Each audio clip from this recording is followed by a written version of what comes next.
Hi class, for our final group presentation, Group 1 and I have decided to discuss mistreatment of one's ethnic and gender identity.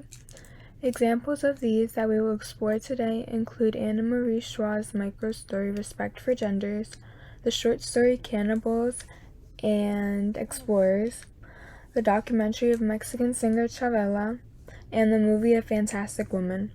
We show how these past two modules are related in portraying the concept of identity and how it plays such a large role in our day-to-day lives.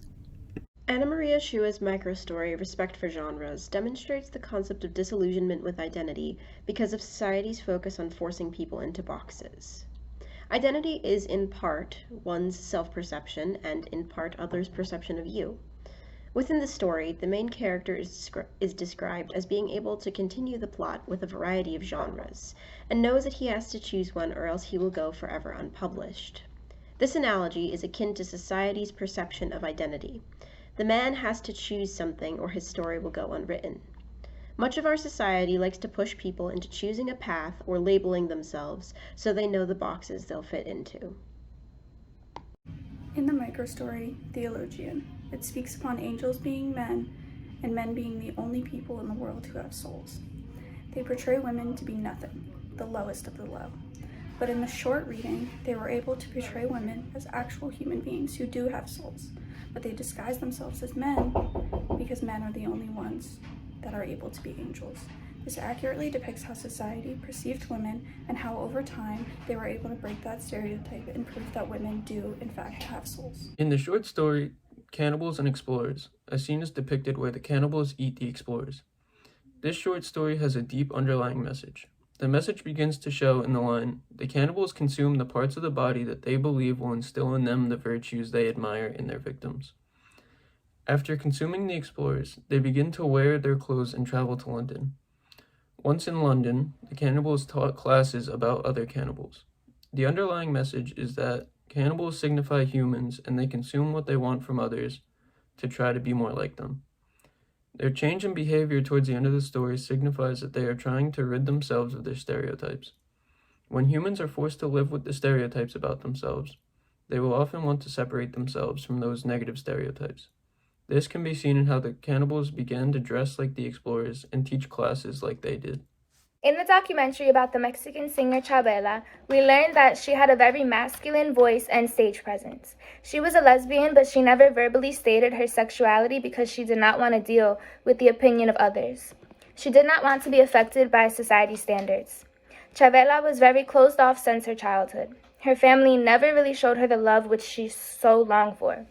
She created this different identity for herself. She didn't let herself fall into society's version of a feminine woman, but instead she let herself become her true self.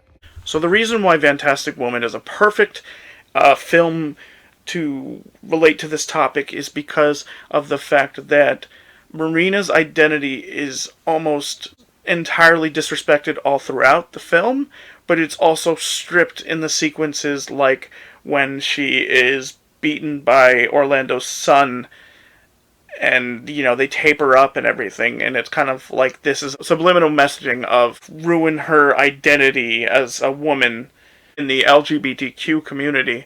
And for sure, there's other instances of this, such as when Orlando's ex-wife says, like, we can't have you come to the funeral because we don't want to explain you to the kids, or even Orlando's son, he says something along the lines of, like, we're not going to talk about you, and we don't want you to come near our family. We don't want you to do anything with Orlando's funeral or anything because, they look at her like she's a disgrace.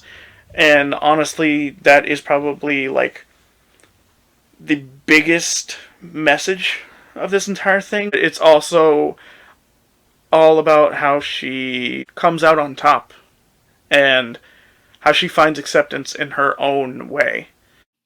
To conclude, we have explored some of the aspects that contribute to one's identity.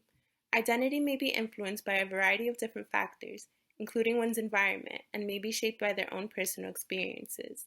As individuals develop their identity, they may be affected by societal biases. Throughout these two modules, we have seen the challenges that individuals face due to stereotypes that are formed around their identity.